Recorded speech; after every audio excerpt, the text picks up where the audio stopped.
Les gros titres de l'actualité du monde catholique ont récemment été dominés par les rumeurs d'une nouvelle et imminente interdiction de la messe en latin. Cette interdiction représenterait la tentative définitive de mettre fin à la célébration de la messe traditionnelle, une pratique chère à de nombreux fidèles. Il y a un débat houleux sur la manière dont cette interdiction sera mise en œuvre. Il pourrait s'agir d'une interdiction diocésaine, qui varie d'un diocèse à l'autre, ou il pourrait s'agir d'une interdiction plus large et globale qui affecterait également la Fraternité sacerdotale Saint-Pierre, FSSP, et autres groupes similaires. Dans ce scénario, seule la Fraternité sacerdotale Saint-Pie-X, FSSPX, pourrait poursuivre ses activités grâce à sa quasi-indépendance. La question a, à juste titre, fait la une des journaux catholiques, car les implications d'une telle interdiction seraient profondes et de grande portée. L'abolition de la messe latine marque un changement significatif dans la tradition liturgique de l'Église et soulève de nombreuses questions parmi les fidèles quant à l'avenir de la pratique traditionnelle de leur foi. Entre-temps, un autre sujet a commencé à attirer l'attention et à susciter des débats au sein de l'Église. Un document d'étude extraordinairement révolutionnaire publié par le pape François. Ce document aborde la question de la primauté papale, proposant une réévaluation de ce concept à la lumière des changements du monde moderne. Les partisans de cette révision soutiennent que les documents du Concile Vatican I, qui ont établi le dogme de l'infaillibilité papale et de la suprématie du pape, ont été formulés dans un contexte historique spécifique et que leur applicabilité devrait être réévaluée dans le contexte contemporain. Selon eux, les vérités énoncées dans ces documents étaient pertinentes à l'époque où ils ont été rédigés, mais pourraient nécessiter une réinterprétation aujourd'hui. Cette position est considérée par beaucoup comme une forme de relativisme, car elle implique que la vérité peut varier dans le temps et en fonction des circonstances historiques. Le débat est houleux, avec des opinions bien arrêtées des deux côtés, et reflète les tensions qui existent entre les différentes visions du rôle du pape dans l'Église moderne et dans la communauté mondiale. Un débat important est en cours entre Madiungerer Marian Eleganti et le cardinal Kurt Koch, débat que nous explorerons plus en détail prochainement. Le cardinal Koch, œcuméniste de renom et actuel préfet du dicaster pour l'unité des chrétiens, a fait d'importantes déclarations sur cette question. Dédié au dialogue œcuménique tout au long de sa carrière, le cardinal Koch semble souvent placer l'unité avant la défense des vérités doctrinales traditionnelles de l'Église. Dans une récente interview sur le site officiel des évêques allemands, C. de Koch a ouvertement discuté de CSID, suggérant une sorte de renonciation aux affirmations de vérité du catholicisme, en faveur d'une plus grande inclusion envers les groupes qui se sont séparés de l'Église catholique depuis l'Antiquité. Cette vision est perçue par beaucoup comme l'adoption d'une nouvelle religion, où l'unité est recherchée au prix de compromis doctrinaux fondamentaux.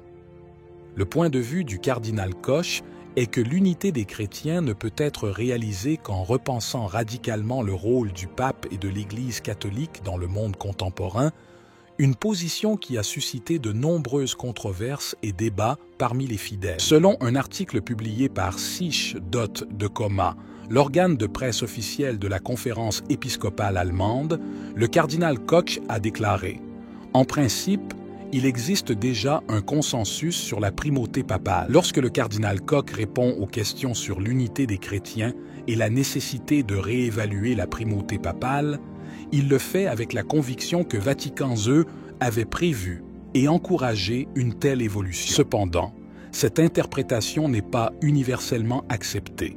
Certains pensent que le Concile Vatican II n'a jamais eu pour objectif de remettre en question les doctrines fondamentales de l'Église, mais plutôt de renforcer la foi catholique dans un monde moderne. La question reste ouverte au débat, et chacun est invité à se faire sa propre opinion. Au cours de l'entretien, il a été demandé au cardinal Koch d'expliquer ce que signifie ce document d'étude pour la promotion de l'unité des chrétiens, notamment par rapport à une éventuelle révision du dogme sur la papauté. Sa réponse a été particulièrement révélatrice, indiquant clairement que l'objectif principal est de se rapprocher de la position de l'Église orthodoxe sur la papauté. Cela suggère une tentative d'harmoniser différentes traditions chrétiennes, l'orthodoxie orientale, l'anglicanisme et même des éléments de laïcité, dans le but de réunifier l'Église catholique et de la rendre plus acceptable et plus pertinente dans le contexte mondial contemporain. Adopter la position orthodoxe reviendrait à considérer le pape non pas comme une autorité absolue et suprême, mais plutôt comme un primus inter pares, le premier parmi 16 égaux au sein d'une hiérarchie d'égaux. Cette approche vise à réduire les tensions et les divisions historiques qui séparent l'Église catholique des autres confessions chrétiennes depuis des siècles. Toutefois, cette perspective n'est pas exempte de critiques. Beaucoup voient cette décision comme un compromis dangereux qui pourrait diluer les doctrines catholiques fondamentales au nom d'une unité superficielle. Le cardinal Koch a également noté que le document a reçu un accueil très positif de la part des anglicans, qui y voient une opportunité de surmonter les différences doctrinales historiques et de se rapprocher de la pleine communion avec l'Église catholique. La réponse enthousiaste des anglicans démontre qu'il existe un terrain d'entente et une volonté de dialogue qui pourrait, en théorie, faciliter le chemin vers l'unité chrétienne. Voici les paroles du cardinal Koch expliquant comment le document a été reçu et ce qu'il signifie pour l'unité des chrétiens. Selon Koch, le succès réside dans le fait que la papauté, qui a longtemps été considéré comme le plus grand obstacle à l'unité des chrétiens, devient aujourd'hui une opportunité significative pour promouvoir cette unité et la rendre plus visible. Cette déclaration met en évidence un changement de paradigme dans la façon dont la papauté est perçue et le rôle qu'elle peut jouer dans la promotion de l'unité entre les différentes confessions chrétiennes. Dans le passé, la papauté était souvent considérée comme un symbole de division, une autorité qui réaffirmait les différences entre l'Église catholique et les autres confessions chrétiennes. Toutefois, selon le cardinal Koch, le document démontre que la papauté peut être réinterprétée comme un moyen de faciliter le dialogue et la coopération œcuménique. Ce changement de perspective ouvre non seulement de nouvelles possibilités de dialogue interreligieux, mais suggère également un avenir dans lequel le pape pourrait servir de point de référence pour l'unité chrétienne mondiale. Cette perspective est particulièrement accessible aux orthodoxes, qui ont toujours reconnu une hiérarchie entre les sièges des successeurs des apôtres. Selon la doctrine orthodoxe, Rome occupe le premier siège, suivi de Constantinople, d'Alexandrie et d'autres. De ce point de vue, les orthodoxes peuvent accepter l'idée selon laquelle Rome a une tâche particulière au sein du christianisme. Le cardinal Koch souligne qu'en principe, il existe déjà un consensus sur le fait que le pape peut être considéré comme le primus inter pares, c'est-à-dire le premier parmi ses égaux ou le premier parmi les pairs. Dans le contexte du monde intégré et globalisé d'aujourd'hui, l'Église catholique apparaît comme l'acteur le plus important parmi les églises chrétiennes mondiales. Le pape, dans ce scénario, joue déjà un rôle particulier dans l'œcuménisme, exerçant une sorte de primauté de facto. Ce rôle est souligné par le fait que de nombreux représentants d'autres églises visitent Rome et souhaitent rencontrer le pape. Des initiatives telles que les invitations du pape aux dirigeants d'autres églises à prier pour la paix, comme cela s'est produit à Assise, montrent clairement que le pape est déjà présent, joue un rôle unique et significatif dans l'œcuménisme mondial. Institutionnalisé. Ce rôle, plus clairement, au-delà des occasions ponctuelles, pourrait représenter un pas supplémentaire vers une plus grande cohésion œcuménique.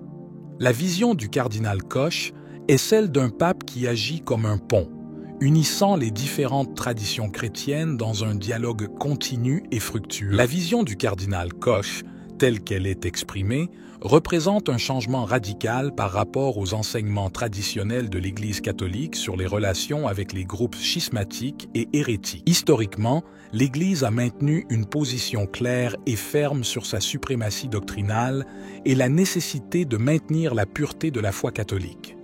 Le cardinal Koch propose cependant une approche plus inclusive et dialoguée, que beaucoup considèrent comme un compromis avec la vérité au nom de l'unité. Concernant l'idée d'une fusion de toutes les églises chrétiennes, le cardinal Koch l'a décrit comme un objectif idéal, mais qui doit être atteint progressivement. Cela suggère que le processus d'unification sera long et complexe, nécessitant le travail concerté de plusieurs papes et générations de dirigeants ecclésiastiques. Ce thème deviendra probablement central lors du prochain conclave, lorsque les cardinaux se réuniront pour élire un nouveau pape et discuter des orientations futures de l'Église. À cette occasion, à l'abri des regards du public, une décision sera prise pour soutenir ou rejeter cette vision œcuménique. Un point critique de ce débat est la perception selon laquelle la vérité de l'Église catholique est sacrifiée sur l'autel du compromis œcuménique.